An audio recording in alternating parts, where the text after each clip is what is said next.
very funny guy. Please put your hands together for David Joseph! Woo, let's go! What a stacked lineup, man. You know what I feel like tonight? You know, like when you're back in grade school and you're at recess and you're like picking teams and you're like down to two guys. Like, yeah, let's take that little dumpy guy in the black shirt there. He's got really cool shiny shoes. Let's take that guy. Yeah, you come on, we'll pick you. That's how I feel tonight being part of this competition. I'm setting the bar very low, very low. So my background's Lebanese. And I've been told that I look a lot like my Aunt Mary. So I shaved the mustache.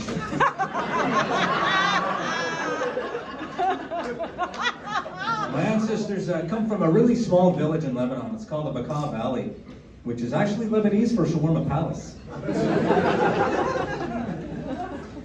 And if I'm being honest with you, I don't feel Lebanese at all. I mean, I was born and raised here in Canada. And I've never been to Lebanon. I don't speak a word of Lebanese.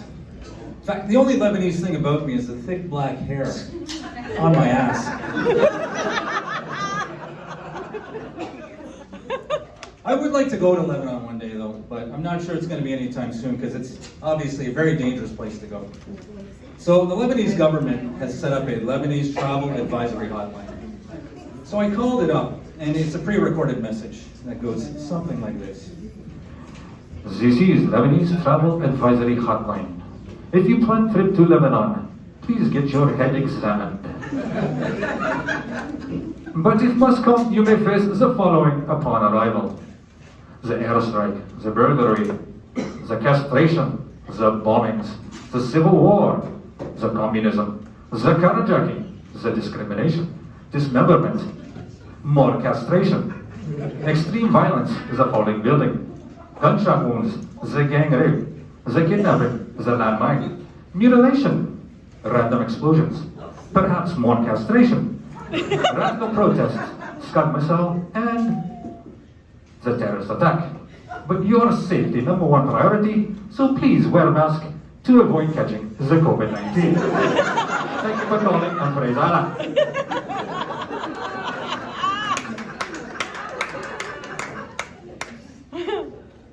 So I've got an anniversary coming up soon. We'll be married 31 years. Happily for 21. And I'm glad my wife is not here because she gets really mad when I say that. Because she would say happily for 18. But I'm going to get real with you guys for a minute. And this is going to sound really corny. But in the many, many, many years that we've been together, I can honestly say that my wife and I still live under the same roof. True story. Yeah. Now, although I've given her many, many reasons to do it, she has yet to smother me in my sleep. There's been a close call here or there, but we don't like to talk about those things. Those look good. So I've been doing stand-up comedy for about a year. And the first time I ever did stand-up comedy was very similar to the first time I ever had sex. First of all, I've been dreaming about doing both for a very long time, about 30 years. And before I actually did it, I wanted to make sure I was really good, so I practiced a lot. Usually alone in my basement, holding a hairbrush.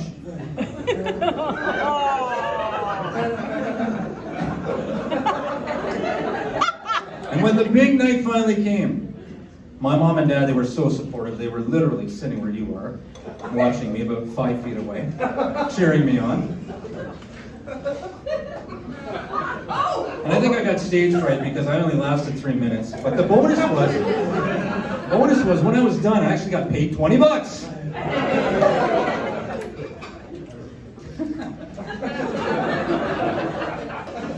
Oh, I gotta tell you about these new toilets I had installed at home recently. They're translucent, which kind of sounds weird, but it's actually a good thing because I see shit so clearly now.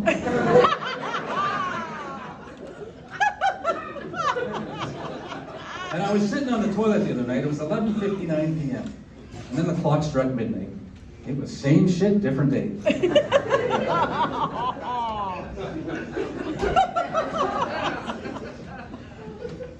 So the Confederate flag is banned.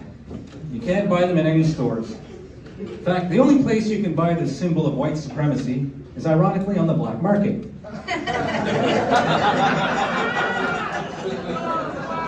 Which kind of makes sense because most people who shop on the black market are actually white trash. Unless they're on the blacklist, which is posted up on the whiteboard.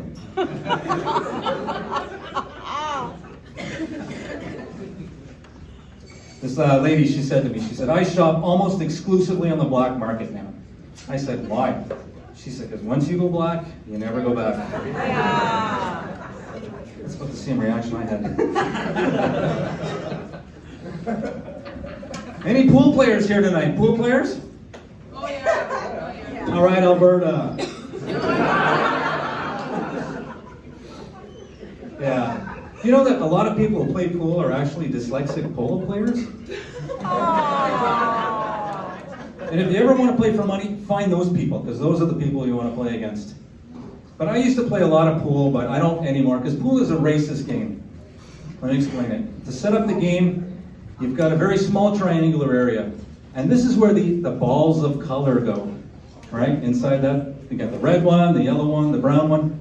Where does the black one go? Right in the middle. Can't move, can't go anywhere. All the way down at the other end, you've got the white ball. Free to roam wherever it wants to go. Then when the game starts, the white one goes around smacking all the colored balls around. Trying to put them down into the hole. It's like, get down in the hole, get down there. And what happens if the white ball happens to fall into the hole? He gets pulled out right away, no questions asked. That is one privileged white ball. My name is David Joseph. Enjoy the rest of your night.